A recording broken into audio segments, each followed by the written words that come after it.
noite. A gente vai começar aqui com a mesa redonda entre o coronelismo e a saia e o carisma, a partir da participação da mulher nas relações políticas no interior do Ceará, com estudo de caso, de 1930 a 1934. Nós vamos ter como ministrante a professora Cíntia, a mestra Cíntia, que ela é mestre em História e Culturas pelo Programa de Pós-Graduação em História da Universidade Estadual do Ceará, e neste além de pesquisa em monografia,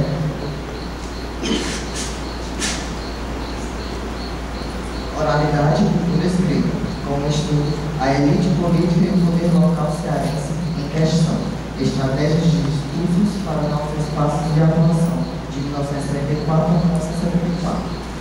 Sob a orientação do professor William James Mello, a pesquisa sendo financiada pelo CAPES de 2012 a 2014, graduada em licenciatura pela UESFAM Coelho, ex-bolsista do programa PET, especialista em História e Cultura Afro-Brasileira pela UFAS, campus aqui no Rio do Norte, e atualmente como professor substituta na Faculdade UES.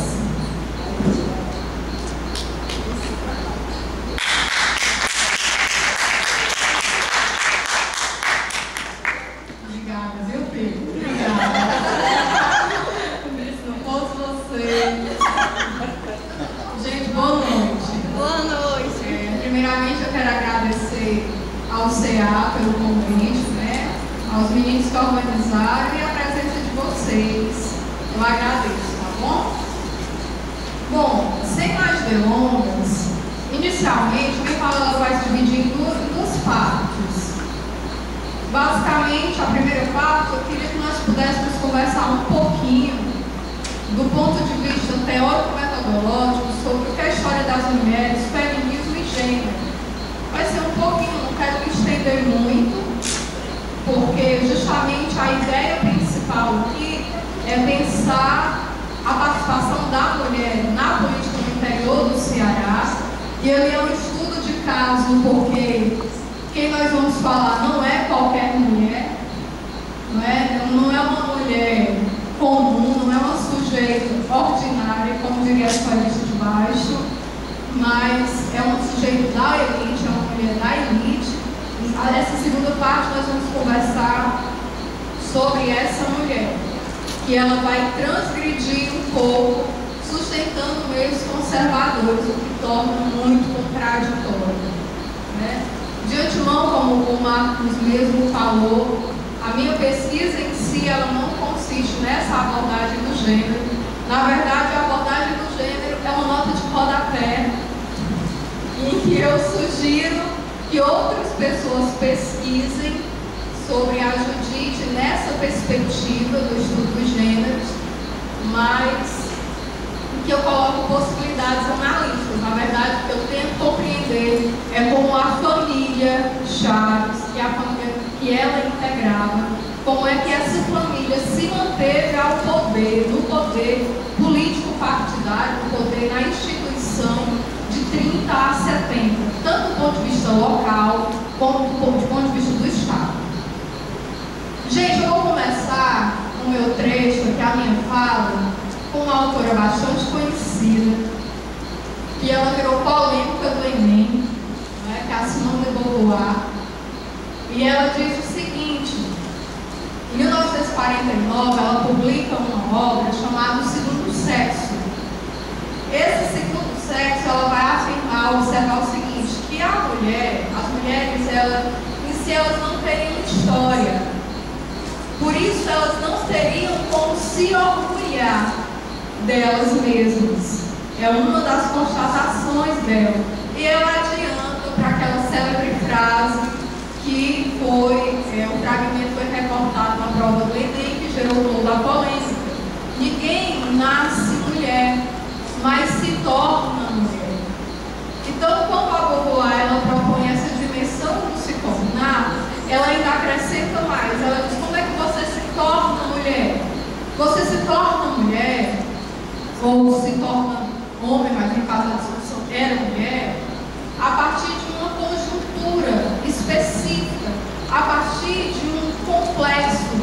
teia histórica específica que vai realmente atuando sobre você. Não vamos desprezar a dimensão do sujeito, do indivíduo, do subjetivo, mas que vai lhe construindo, e nesse processo de construção você vai entender que seus códigos culturais, na verdade, que nos são repassados, que nos são ensinados desde criança. A exemplo de algo simples, veja as pernas, as pernas abertas, né? Isso é algo simples que eu acho que toda criança que é menina escuta. Eu escutei muito, que deveria falar justamente sente que nem mocinha. Na verdade, a Simone, quando ela expõe essa frase, né, quando ela faz essa reflexão, ela está demonstrando algo que no campo do historiador já era infelizmente uma prática recorrente. A história é uma disciplina de um só sexo. O território do historiador centrava-se na figura do homem. Beauvoir, ela foi, assim, é um dos textos centrais, inclusive, para na década de 70, se inspirarem, né, o movimento feminista se inspirar para levar a luta avante, né, para elas poderem realmente levar a luta adiante. Então, a Simone, ela é reconhecida nesse sentido. Eu vou iniciar e pensar essa dimensão da diferenciação dos sexos a partir da filosofia, um pouco para pensar a escrita da história. O nome do Levi sobre que ele está na história, mas ama a filosofia, né, Levi? Então, a diferenciação dos sexos na filosofia, gente, é uma das primeiras referências para se pensar a diferenciação de toda uma sociedade. Certo? A partir do sexo se gera uma referência e se pensa todas as outras diferenciações. Na antiguidade, nós temos o Aristóteles na metafísica, né, com a obra, e ele vai deixar muito explícito essa questão da inferioridade da mulher. Então, desse lugar, dos lugares em que a mulher não quer ocupar. Na época moderna, tanto Descartes como Spinoza também vão falar a este respeito. Suas obras, apesar de que nas obras, muitas vezes, essa questão da mulher na vida pública não fica muito clara. Mas a modernidade, ela traz uma dificuldade também em explicar essa dimensão da mulher não ocupar determinados espaços sociais. Por quê? Basicamente, não sei ficar muito claro. Basicamente, na modernidade, a ideia da diferenciação dos sexos, ela era ligada à dimensão cosmológica e ontológica. Com a modernidade, nós temos um pouco do rompimento dessa dimensão cosmológica. Mas mesmo assim, a filosofia e os filósofos do período vão encontrar uma outra forma de explicar essa diferenciação dos sexos. E um dos argumentos seria a dimensão da paixão. Olha, no período onde se está pregando a razão, o discurso ele se situava pela dimensão de que a mulher era um ser incontrolável. Que a paixão da mulher era desenfreada. Que a mulher precisaria ser adestrada. O que, justamente opondo o quê? A dimensão da razão. O homem como esse sendo, como essa dimensão daquele que tem a razão. E a mulher não. A mulher como aquela que precisa ser direto controlada devido a essas paixões desenfreadas. Na verdade, o Rousseau, quando ele propõe o contrato social, ele não pensa a mulher na república. E pelo contrário, ele pensa, tanto ele como o filósofo Hume, ele dizia que a mulher pregava a ideia da castidade da mulher para controlar essa paixão. Tanto ele como o Rousseau falavam uma espécie de educação moral. Essa educação moral, ela teria o propósito justamente de quê? De controlar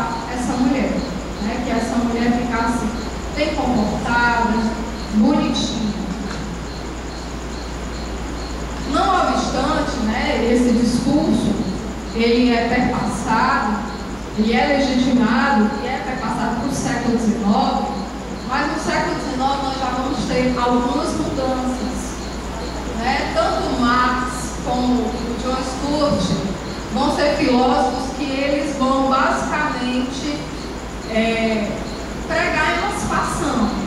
Quando você pregar a emancipação, já fica difícil discutir e legitimar o discurso da diferenciação de sexos.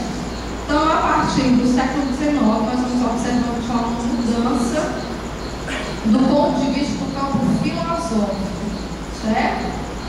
No século XX, as mulheres saem somente desse âmbito da filosofia, no sentido da escrita, no sentido da produção do conhecimento, e as ciências sociais invadem as discussões. Tanto a história, como a antropologia, como a sociologia começam a produzir sobre essa mulher, né? E aí, a partir principalmente dessa dimensão do movimento feminista, é que vai inspirar, né? Deixando claro que o movimento feminista é uma coisa, história das mulheres é outra coisa, discussão de gênero é outra coisa. Quem defende isso é a Del Priore, certo? Essa separação. Então, a própria Del Priore diz o seguinte: quem primeiro faz história das mulheres são as feministas, ok? Afastadas um pouco do mundo acadêmico, mas são as primeiras a fazer história feminista. Não sei se vocês conhecem a Raquel Soyer, né? A Raquel Soyer, sobre o movimento feminista. Por que a história das mulheres começa a ser feita? Basicamente porque o movimento tem a necessidade de entender as próprias opressões que eram geradas e de se rebelar contra essas opressões, né? Então, o movimento faz essa produção dessa história a partir dessa perspectiva de se rebelar. Sobre o movimento, é importante destacar, segundo a Raquel Soyer, é o seguinte: o movimento feminista, ele inicialmente, ela defende que tanto nos Estados Unidos, como na França, como aqui no Brasil, o movimento, ele é feito por mulheres que inicialmente elas têm uma ligação com a militância, certo? Essas mulheres, antes de tudo, elas eram mulheres militantes. Mulheres, por exemplo, nos Estados Unidos, essas mulheres, elas militavam acerca dos direitos civis dos negros, resistiam à guerra do Vietnã. Na França, o feminismo ele é desencadeado devido ao maio de 68. No Brasil, a Margaret Haag vai dizer que o feminismo é desencadeado devido às lutas que já haviam contra a desigualdade social e contra o autoritarismo. Lembrando que nós estamos em pleno golpe militar, década de 70. Então, nós estamos num movimento realmente onde essas mulheres, antes de tudo, elas estão lutando contra qualquer desigualdade. A Raquel Soyer, ela tem uma entrevista que é muito emblemática, quando a mulher diz o seguinte: olha, década de 50, eu não sabia não que era feminismo, não. Não ouvi falar esse negócio de mulher, não. E quem ela entrevista é uma representante de um órgão da Paraíba, que foi um órgão que teve visibilidade, que eu não estou recordando o nome. Quer dizer, então a partir daí nós podemos concluir que inicialmente são mulheres militantes, simpatizantes, que integraram o Partido Comunista, mas que depois, já que são mulheres que lutam contra as desigualdades sociais de uma maneira geral, integram esse debate do feminismo e partem para essa dimensão do feminismo. Na universidade, a história das mulheres inicialmente não foi muito bem aceita, certo? Demorou um pouquinho para que se levasse, né, produção, se conseguisse laboratórios para estudar, que se incentivasse a produção de monografias. Levou um tempinho para que toda essa questão para que se fundamentasse dentro da universidade. Na própria universidade, né, no próprio contexto da década de 70, nós temos pela mistura de objetos, obviamente, né? O feminismo é o precursor do debate contra a mulher, né? Acerca da mulher, desculpe, e aí se mistura, afinal, o que é feminismo, o que é a história das mulheres, e fica um pouco aquela confusão. Mas, em determinado momento, essa história, ela vai tomando suas proporções, ela é totalmente, abre muitas aspas, influenciada, ela dialoga com a perspectiva da nova história social, né, com a história cultural das representações, vão dar um novo olhar, uma nova reescrita sobre essa história das mulheres, tem o Roger Chartier, que muitos devem já ter ouvido falar, ou já ter lido ele, né, vem dar uma outra dimensão, inclusive se criando até um conceito que eu não vou entrar, que é o de cultura feminina, certo? Então, a partir dessa própria renovação do diálogo com a história, da história com a antropologia, com a história cultural, com a história social, começa-se a definir melhor o que seria essa história das mulheres. Para não demorar nesse debate que é mais histórico-metodológico, se vocês tiverem dúvidas, né, posteriormente eu prefiro jogar para o debate, eu vou somente definir essas três dimensões, principalmente as duas, na verdade, que é a história das mulheres e que é o gênero, e dizer para vocês que eu prefiro pensar, eu acredito que o que eu tentei fazer hoje aqui nessa noite foi uma história das mulheres. Por quê? Por que você fez história das mulheres e por que você não fez gênero? Qual é a diferença das duas? Né? O gênero, gente, segundo a Jana Pomata, essa estudiosa, ela esclarece bastante a diferenciação de um para o outro. Ela diz, olha, as duas são necessárias, né? A história das mulheres é necessária, a discussão do gênero é necessária. O gênero seria basicamente os discursos em torno do que é ser homem, do que é ser mulher. De uma forma simplista é isso. É como essa sociedade ela se articula e ela se propaga e ela se discursa sobre os sexos. A história das mulheres seria justamente tentar entender como é que esses discursos eles atuam na vida prática dessa mulher. Como é que senta de perna fechada, menina?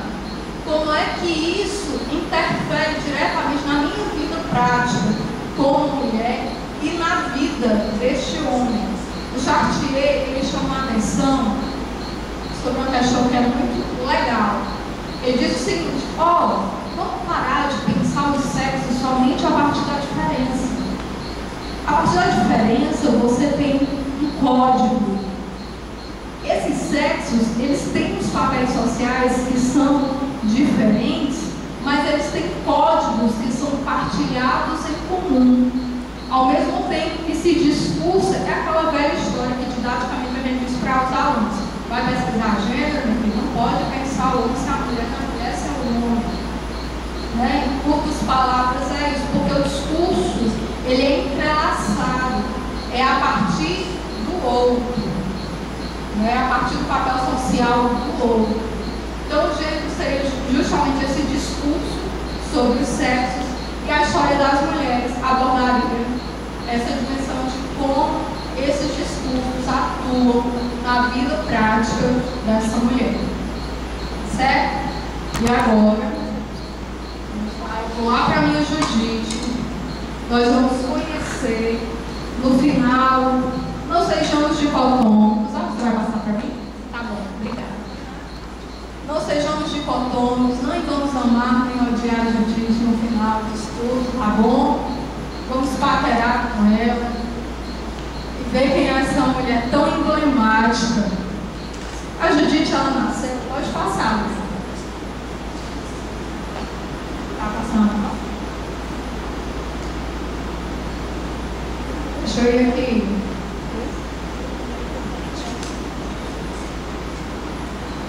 Vou mostrar a foto de Judite para vocês. O computador travou. Vale. A Judite é uma mulher mostrar as fotos. Qualquer coisa, minha moça, faz assim mesmo. Aqui, pronto. Aperta ele até desligar aquele foco. Pronto, alto verdade, mais prático. A Judite, ela nasce em 1906. Eu não sei se vocês já viram a foto dela, como eu tinha colocado ali.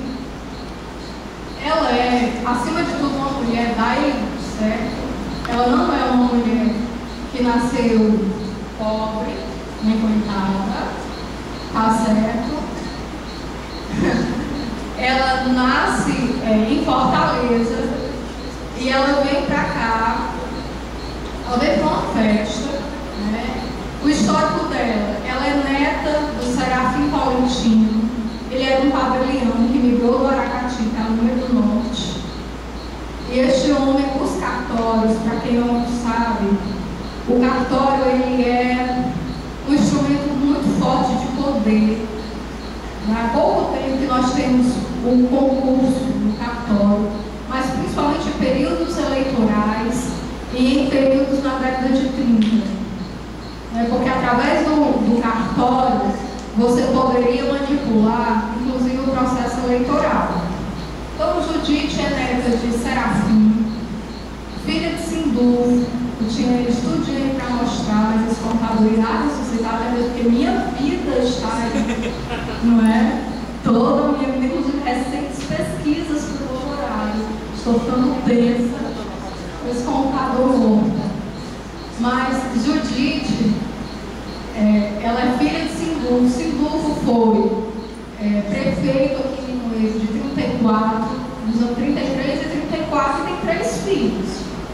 A Bela Judite, para um nome dela, Franklin Chaves e José Chaves. O menino de ouro foi Franklin. Franklin foi vereador aqui. Franklin conseguiu ser deputado estadual de 45 a partir dos anos 40 até a década de 70. Mas dizem as minhas fontes que não foi por causa dele. Judite conquistava os votos. Olha a minha mulher aí, viu? Então, as amigas mentas gravando da gente, eu queria ficar imaginando na hora da palestra. Brincadeira, gente.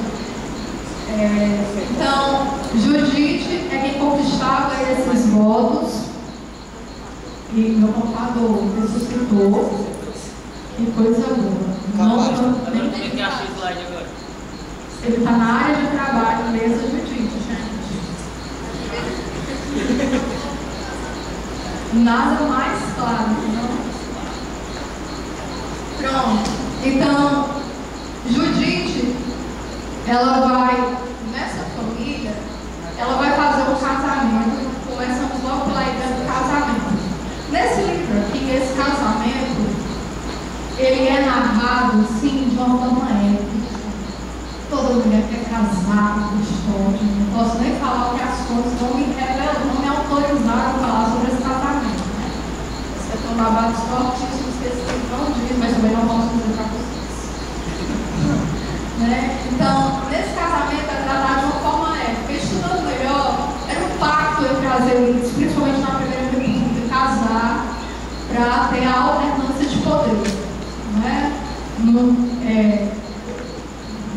Tem Judite, certo?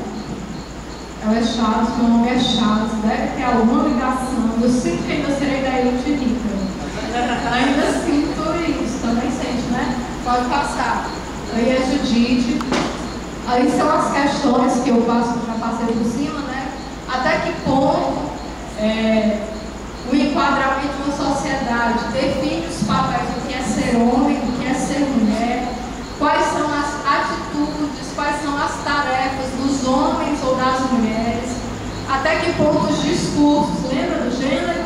O gênero é o discurso.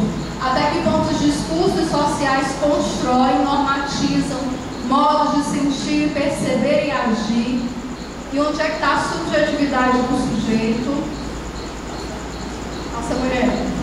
E aí hoje eu vou apresentar a trajetória de Judite Ali é o avô, Serafim Valentino, que eu falei para vocês. Aí tem o pai de Judite, que tem 2 irmãos que eu não falei, que é o Leonel, que tem uma imagem, aliás, que é o Climério, que foi padre, e o Leonel, que lecionou Direito na Faculdade do Ceará. Aqui nós temos Franklin, esse de óculos, Judite e José. José é a decepção, porque José não aguentou a prefeitura. Certo? Então, dentro da perspectiva política da família, ele fala decepção. Franklin, o menino de ouro, mas a grande questão que eu vou passar é porque Judite, ela vai fazer esse casamento, e como esse indivíduo ele é fora desse rol, dessa elite, apesar de não ser qualquer pessoa, o Custódio de Saraiva, pode até ter parentes dele aqui, né? Ele não era também, ele era um indivíduo que compartilhava as rodas de conversas. O Wright Mouse, ele diz o seguinte, que a elite, ela convive e ela se casa, porque são os espaços de sociabilidade que são compartilhados por essa elite. Pode passar. Então, daí, Custódio, certo? Então, esse casamento, mesmo Judite não tendo essa aparição, como ela não foi candidata diretamente, mas ela casou com o Custódio e ela passa a brilhar muito mais do que o seu marido. Por isso que eu coloco, por que Judite vai brilhar mais do que o marido? O que leva Judite? Por que Judite, ela pode ser considerada como alguém que transgride, né? Inspirada no Foucault, na década de 70, no finalzinho, se produziu aquilo que a historiografia chamou de historiografia da transgressão. Existiam novos temas, a criminalidade, a sexualidade, pensava-se a mulher a partir dessa perspectiva. A Judite, ela pode ser considerada uma mulher da transgressão, porque olha quantos espaços essa mulher ocupava. Coloca aí, por favor. Na década de 30, ela foi líder da Liga Eleitoral Católica. A Liga Eleitoral Católica, para quem não conhece, foi uma espécie de partido da Igreja Católica, certo? Na década de 30, que tinha o objetivo de manipular o poder. Ela foi tabeliã, supostamente, do concurso em 1939. E não dá para vocês verem essa foto, mas ela é muito emblemática. Essa foto, se vocês conseguissem visualizar lá na frente, tem sol, certo? E Judite está lá. Ok? Vocês com aquele pontinho, eu acho que a bandeira do integralismo é Judite. Certo? Judite está lá presidindo nesse espaço que é de sobremaneira infestado, vou dizer assim, de homens. É um espaço, vocês vão perceber que podem existir, como eu olhei a foto e olhei, eu vi que tinha algumas presenças femininas, mas essas mulheres, provavelmente Judite, ela era da ala do integralismo feminino e ela quem liderava, mas eram pouquíssimas mulheres nessa reunião. Então essa primeira foto, ela já é emblemática para pensar os espaços de atuação dessa mulher. Gente, nós estamos na década de 30. Entendeu? Ela está ocupando não simplesmente espaços públicos, ela está ocupando posição de liderança. O irmão dela, do ponto de vista da memória, para ser um cara que foi da década de 40 à década de 70, deputado, ele é perdido do ponto de vista da memória. Enquanto eu tenho esse livro aqui, da produção dela, ele eu quase não acho. É um negocinho de 4 páginas. Assim, ele tem uma entrevista que ela deve ser feita, mas de antemão, olha os espaços dessa mulher na década de 40. Presidenta da Maternidade de São Raimundo, tesoureira do Salão do Artesanato, secretária do Partido Social Democrático. Com a redemocratização, nós temos PSD e do DN, presidenta da Arena, que dizem as fontes, os correligionários, os apaixonados por Judite, que até hoje, nos seus 80 anos, falam dela sim, como se ela estivesse ali, totalmente devotos. Dizem eles que ela foi a única mulher presidenta do diretório da Arena do Ceará. Confesso para vocês, como eu fiz na dissertação, que esse dado para mim ele era no período, ele não tinha a ver com a minha problemática, eu não fui averiguar, mas o discurso está aí, a memória vencedora é essa. Amiga pessoal de Dom Aureliano Matos e uma católica fervorosa, que é um dado extremamente importante e contraditório. Na década de 40, o primeiro discurso de Dom Aureliano Matos, se vocês forem olhar nas encíclicas, o discurso dele faz logo na sagração a ideia assim, que esparcela-se o lar. A mulher sai de casa, abandona os seus filhos para ir para a fábrica, para as ruas, para os empregos. Olha a contradição. Judite, que ele sentava na calçada, pode passar, porque eu não vou ler, né? Ele sentava na calçada dela, ela estava no espaço público. A casa tinha um papel fundamental. Ela, como primeira-dama, atuava muito bem. Pode passar, moça. Pode passar também. Né? Nessa casa, ela vai se mudar na década de 30 para essa casa e eles vão estabelecer a família uma estratégia de congregar todo aquele que é humilde com os mais ricos, os deputados, né? Os inteirinhos, as pessoas que estão, por exemplo, como é o presidente, eu não estou lembrando o nome do outro que eu pesquisei tantas vezes, mas abaixo. Né? Então, essas figuras políticas vão estar em redor da casa, né? Vão estar transitando por esse espaço.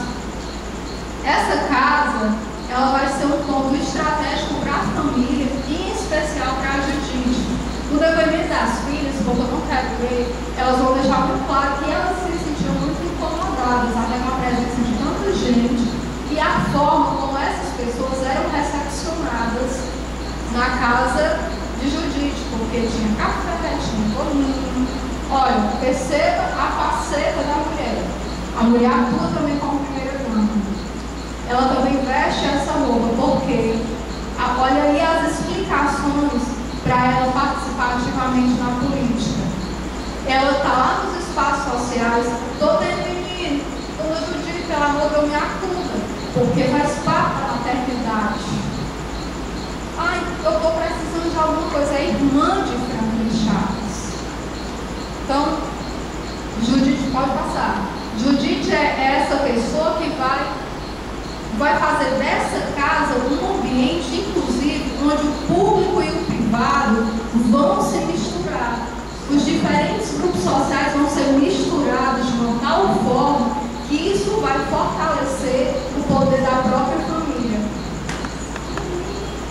Esse trecho eu peço licença e vou ler, porque ele é muito emblemático. Ele diz o seguinte, olha: os votos que ela conquistava eram mais dela do que do próprio candidato. Tratavam-se de votos de amizades conquistados carinhosamente ao longo do tempo entre ela e o eleitor. Preste atenção nisso aqui. O pedido de Dona Judite, só passando por aí. O pedido de Dona Judite aos seus amigos e compadres era mais do que uma ordem. Mamãe, no meu modo de ver, foi a pessoa mais querida e conhecida na região jaguaribana na época em que viveu. Também pudera, em nossa residência, costumava receber todos com muito carinho e atenção, oferecendo um cafezinho, uma merenda, um sorriso, um assento, um almoço, uma palavra amiga, um conselho, ou seja, Judite era tudo que você precisava. Uma dica, enfim, tudo aquilo que a pessoa desejasse. É preciso notar que estas boas ações, elas realizaram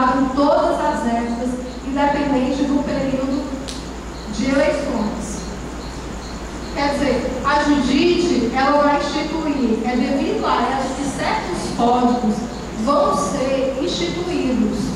Esses certos códigos, gente, não necessariamente é uma coisa muito interessante, que é que eu vou falar.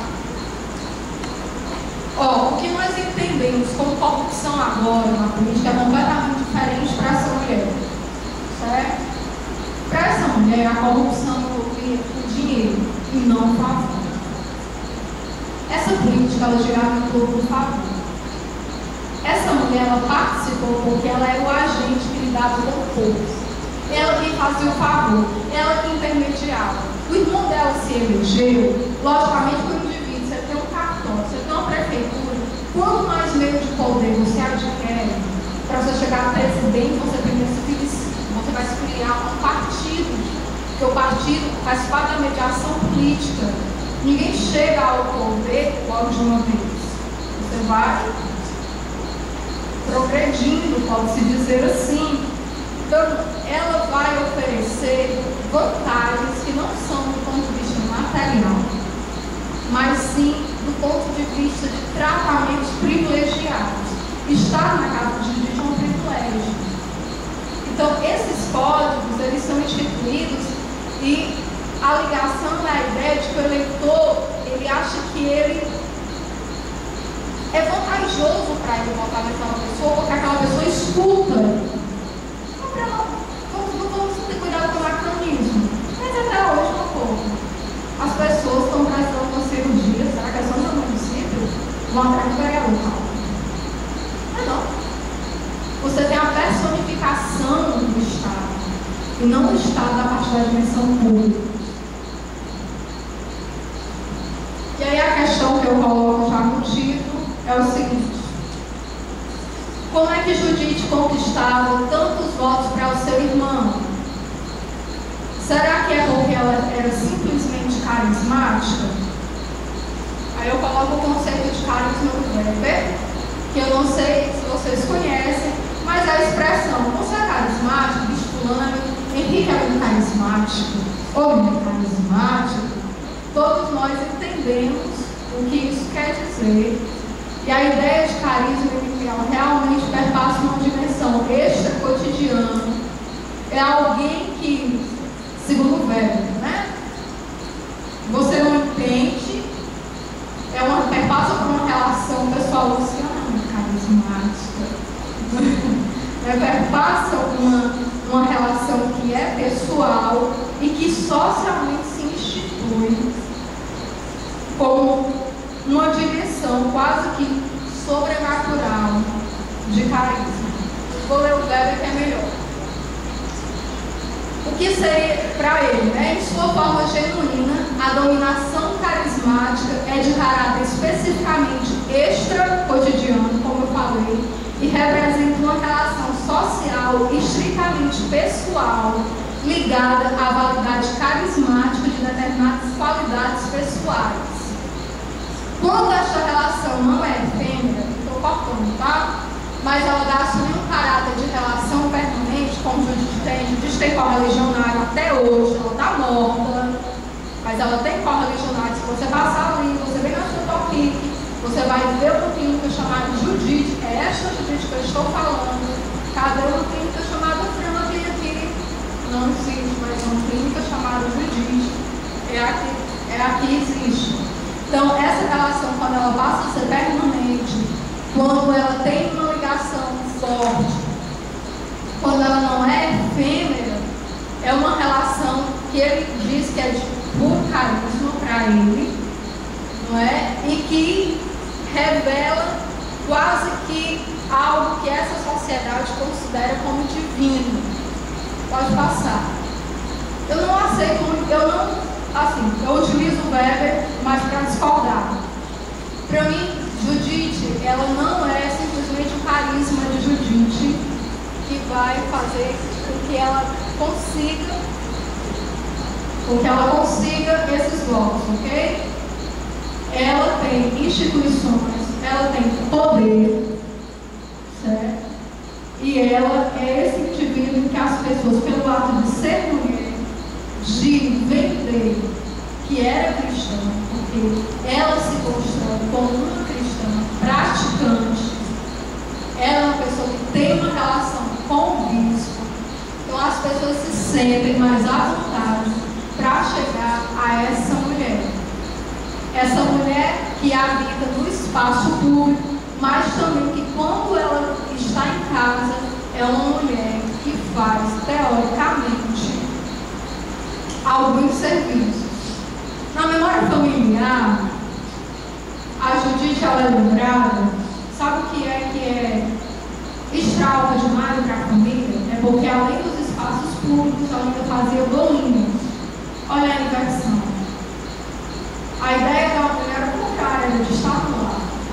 Pelo menos a ideia que se tinha, consensualmente, aquilo que o bispo precisava na calçada pregava. Judite não. Além dos espaços públicos que ela ocupava, a família diz o quê? O que é extraordinário é o ato de, nos domingos, ela sentar e fazer bolinho. Existe uma história que eu não sei se ela é fictícia ou se ela é verdadeira, na verdade, então, nem vou entrar nesse debate. Né? Então, existe uma história que é o seguinte, que Judite, um belo dia, os carros vinham nas comunidades, tudo para casa dela. Período de eleição e tal.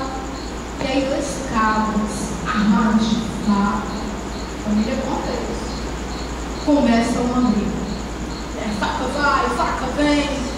Judite chega, põe o pé, diz para esses cabras se separarem. Os cabras estapefados com aquela mulher corajosa, que é essa a narrativa da família, com aquela moral daquela mulher, para a briga, terminam se abraçando e rezando para Jesus.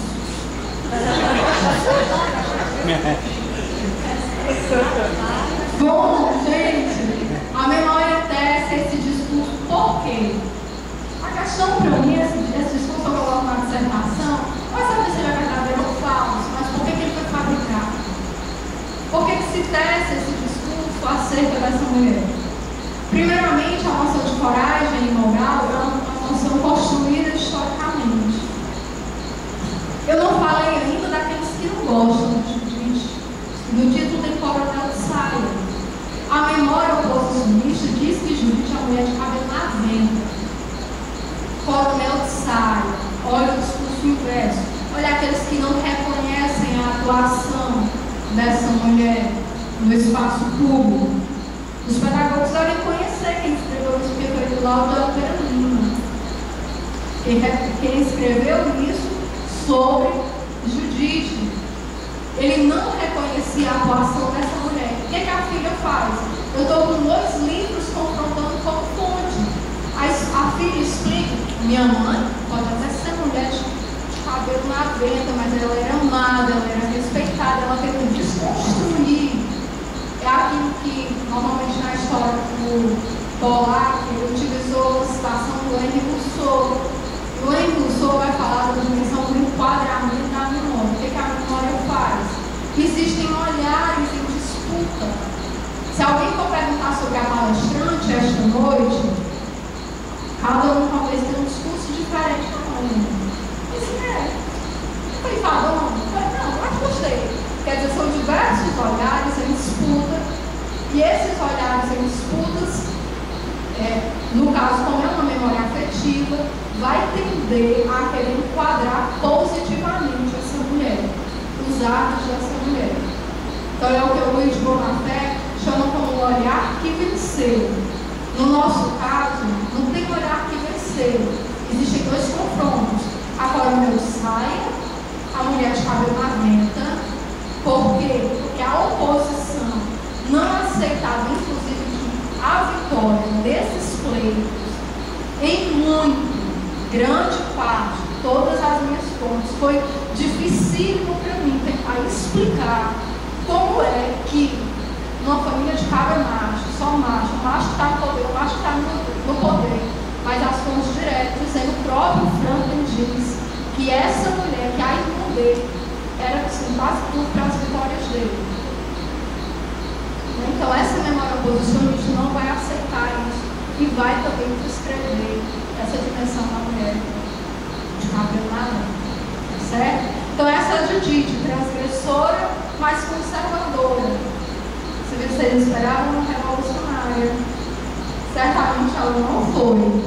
Do ponto de vista daquilo que nós talvez consensualmente entendemos como revolução. Mas foi transgressora sim, porque ocupou muitos espaços públicos, ocupou e marcou tanto a memória, que inclusive ofusca aqueles que institucionalmente estavam no poder. É isso, vamos fazer para o debate. Obrigada, viu?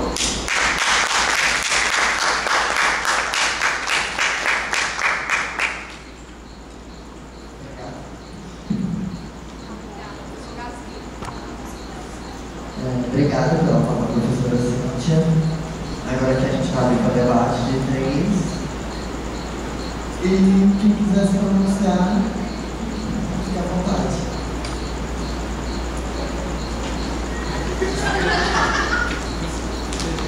Bem, eu sou graduando em Geografia e escutei aqui atentamente a explanação do Cíntia e quero dizer que ao ela falar me relembrou do passado que, de uma certa forma, eu participei de alguma coisa, né, com Dona Judite ainda em vida, porque eu lembro, eu ainda menino, a gente vinha lá das localidades, quando eu estivesse em 7, 8 anos, e acontecia realmente isso que a Cíntia coloca.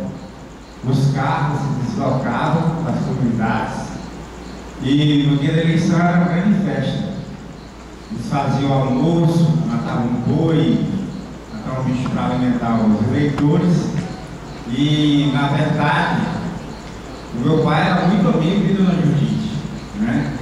E eu lembrando disso agora, eu acho que essa questão desse termo Coronel de Saia, mulher cabelo na venta, era justamente aqueles que eram despeitados com o poder político que ela exercia sobre o seu carisma e sobre a forma que ela lidava, né, naquela época, de fazer política, de prender as pessoas na questão da gratidão, na questão do carinho, na questão do afeto. Então eu acho assim, muito interessante, né, assim, que você trabalhou sobre a Dona Judite e, na verdade, ela não foi essa revolucionária que algumas pessoas até dizem que foi. Ela foi também transgressora mesmo porque ela ocupou os espaços que eram realmente dos homens. É tanto que a mulher veio começar a votar, foi em 1930, então direito a votar, né? Então, muito grato, parabenizo, né, a palestrante aqui, e quer dizer que é muito rico, né, a passagem de Dona Judite aqui para o Rio Grande do Norte. Obrigado.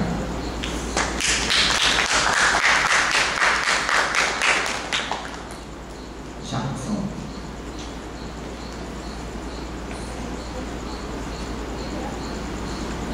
Boa noite, eu sou o Jackson do História da História. Eu parabenizar a Cíntia primeiramente, eu adorei particularmente.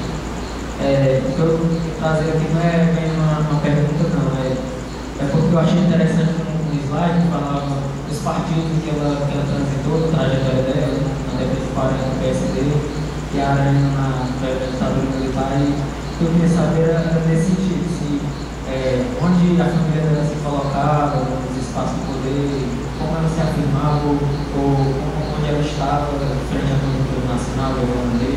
Eu queria saber se isso entra na sua pesquisa também. É nesse sentido. Jack, eles atuam na dimensão muito conservadora, certo? Primeiramente, só para nós termos noção do lugar social deles, eles são contra a ideia do golpe de 30. Só que era uma estratégia da família ela mudar de lado de quem estava no poder. Então, inicialmente são contra, mas depois vão aderir a Getúlio. Tanto que na dimensão do Estado Novo, eles vão deter um poder fortemente diminuído. Né? Quando ela ocupava, né, na arena, no golpe 64, porque Judite aqui, para quem conhece, né, a Marcha de Deus para com a Família foi um evento de nível nacional, foi liderado por Judite aqui. Foi um evento que preconizava o golpe. Só que na dimensão local ela assumiu uma outra conotação também. O golpe, né, o Franco ele não vai chamar de golpe, eles chamam de revolução. Então, eles acreditavam, tanto ela como eles, estão nesse âmbito muito conservador mesmo. Né? Eles são uma elite política, eu defendo que não é qualquer um que pode ser elite. Eu utilizo o sociólogo Lucino para definir o que é elite, mas questiono também o próprio sociólogo, porque ele estende o conceito, a nossa ideia de culturalizar tudo, né? Ele estende muito essa dimensão da elite como se qualquer um pudesse ser elite, eu já não defendo que não. Elite realmente não é ser, é estar. Você está elite, né? Não é você ser de elite. Mas ninguém pode negar que já se nasce elite, já pode se nascer elite. Judite já nasceu elite. Agora, eles, a família, se articulou para manter este poder e se manter no status de elite. Então ela nunca foi candidata a nada, pela a própria